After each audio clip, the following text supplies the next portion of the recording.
ચૌહાણ ખેડા લોકસભા ક્ષેત્રના નડિયાદમાં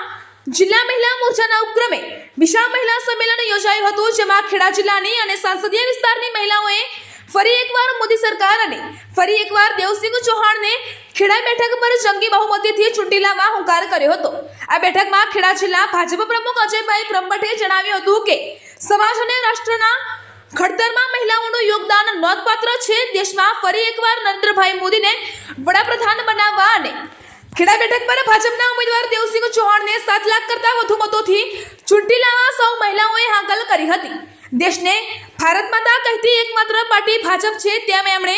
જણાવ્યું હતું। ગુજરાત પ્રદેશ મહિલા મોરચા મહામંત્રીને મધ્ય ઝોન પ્રભારી સીમાબેન ગોહિલ તથા પ્રદેશ મહિલા મોરચા ઉપપ્રમુખ અને જિલ્લા પ્રભારી અરુણાબેન ચૌધરીની વિશેષ ઉપસ્થિતિમાં આ મહિલા સંમેલન યોજાયું હતું, જેમાં ખેડા લોકસભા પ્રભારી જીવરાજભાઈ ચૌહાણ, ભારતીબેન દેવસિંહ ચૌહાણ, પ્રદેશ કારોબારી સભ્ય કલ્પનાબેન, જિલ્લા ઉપપ્રમુખ સેજલબેન પ્રભારી, બાકુબેન જિલ્લા મોરચા પ્રમુખ, નલિનીબેન પટેલ મહામંત્રીઓ, જિલ્લાની હોદ્દેદાર બહેનો, નગરપાલિકા તાલુકા પંચાયત પ્રમુખને સભ્ય બહેનો, જિલ્લા મોરચાની ટીમના તમામ બહેનો તથા સૌ પધારેલ કાર્યકર તમામ બહેનો ઉપસ્થિત રહી આ સંમેલનને સફળ બનાવ્યું હતું। ગુજરાત પ્રદેશ મહિલા મોરચા મહામંત્રીને મધ્ય ઝોન પ્રભારી સીમાબેન ગોહિલ તથા પ્રદેશ મહિલા મોરચા ઉપપ્રમુખ જિલ્લા પ્રભારી અરુણાબેન ચૌધરીની વિશેષ ઉપસ્થિતિમાં આ મહિલા સંમેલન મળ્યું હતું,